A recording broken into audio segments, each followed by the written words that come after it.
మానస టీవీకి స్వాగతం. తెలంగాణ ప్రజలందరూ గుర్తుపెట్టుకున్నారే, తప్పు చేయలేము, తల వంచము. తెలంగాణ రాష్ట్రంలో తెలంగాణ రాష్ట్ర సమితి ఉన్నప్పుడు గత 10 సంవత్సరాలు జరిగిన అభివృద్ధి కానీ సంక్షేమం కానీ ప్రజలందరూ తెలిసిన విషయమే. మరి ఈ రోజు ఉద్దేశపూర్వకంగా కేటీఆర్ పై ఫార్ములా ఈ రేసులో ఏదో అవినీతి జరిగింది అని చెప్పేసి ఒక అక్రమ కేసులు పెట్టి ఈ రోజు ఈడీ విచారణ చేయించి అనేక రకాల ఇబ్బంది పెట్టే ప్రయత్నం రాష్ట్ర ప్రభుత్వం, రాష్ట్ర ముఖ్యమంత్రి రేవంత్ రెడ్డి గారు చేస్తున్నారు. మరి రేవంత్ రెడ్డి గారి తోడు మరి అదేవిధంగా కేంద్ర ప్రభుత్వంలో ఉన్న నరేంద్ర మోడీ వస్తాసు పలుకుతున్నారు. అదేవిధంగా శ్రీనివాసరెడ్డి ఇంట్లో జరిగినప్పుడు మరి 2 రోజులు దాడి జరిగితే 2 రోజులు అనేక రకాల డాక్యుమెంట్లు, డబ్బులు అన్ని దొరికినా కానీ కూడా బయట పెట్టలేదు. ఈ సందర్భంగా నరేంద్ర మోడీ, రేవంత్ రెడ్డి ఇద్దరు కలిసి టీఆర్ఎస్ పార్టీని ఇబ్బంది పెట్టాలనే ప్రయత్నం చేస్తున్నారు. మాజీ గ్రంథాలయ చైర్మన్ రాజు గౌడ్ అన్నారు.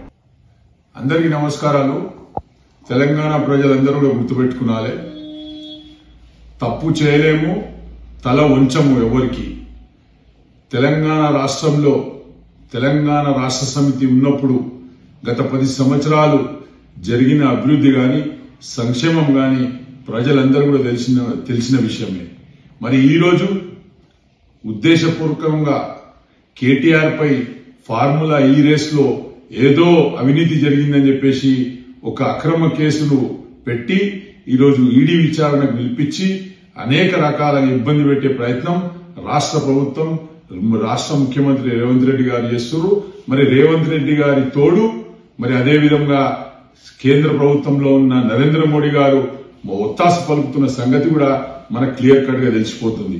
మరి గత 6 నెలల కింద పొంగులేటి శ్రీనివాసరెడ్డి ఇంట్లో మరి ఈడీ దాడులు జరిగినప్పుడు మరి 2 రోజులు దాడి జరిగితే 2 రోజులు అనేక రకాల డాక్యుమెంట్లు, డబ్బులు అన్ని దొరికినా గానీ కూడా మరి ఈ రోజు దాకా బయట పెట్టని ఈ ఈడీ ఈ రోజు కేటీఆర్ ను పిలవడం ఏడు వరకు సమంజసం అని చెప్పేసి ఈ సందర్భంగా తెలుస్తుంది. తేలతెట్టం అయిపోయింది. ఈ రాష్ట్రంలో నరేంద్ర మోడీ, రేవంత్ రెడ్డి ఇద్దరు కలిసి బీఆర్ఎస్ పార్టీని ఇబ్బంది పెట్టాలని ప్రయత్నం చేస్తున్నారు. కానీ మీ తరం కాదు బీఆర్ఎస్ పార్టీని ఇబ్బంది పెట్టేది. బీఆర్ఎస్ పార్టీ అనేది 4 కోట్ల తెలంగాణ ప్రజల గుండెల్లో ఉన్న పార్టీ కాబట్టి ఆ పార్టీకి ఇలాంటి శిల్పి శాస్త్రాలతోటి ఏమి కూడా ఇబ్బంది జరగదని చెప్పేసి కూడా ఈ సందర్భంగా చెప్పుకుంటూ ఖచ్చితంగా రాబోయే దినాల్లో ఏవైతే నువ్వు 6 గ్యారంటీలు ఇచ్చినావో, 420 హామీలు ఇచ్చినావో, నువ్వు ఎన్ని అక్రమాల కేసులు పెట్టుకున్నా, ఎన్ని దౌర్జన్యాలు చేసినా ఖచ్చితంగా టీఆర్ఎస్ కార్యకర్తలు ప్రతి ఒక్కరు కూడా ఎక్కడికక్కడ స్పందిస్తారు, నిన్ను నిలదీస్తారు. నువ్వు ఎన్ని కేసులు పెట్టుకుంటే పెట్టుకో, 1,00,000 కేటీఆర్లు ఊడతారు, ఇంకా 1,00,000 మంది కేసీఆర్లు ఊడతారు ఈ తెలంగాణ రాష్ట్రం కాపాడుకోనికి అని చెప్పేసి ఈ సందర్భంగా చెప్పుకుంటూ ఈ కేసులకు, అక్రమ కేసులకు భయపడేది లేదని చెప్పేసి మరొకసారి తెలియజేసుకుంటూ కార్యకర్తలందరూ కూడా ధైర్యంగా ఉందాం.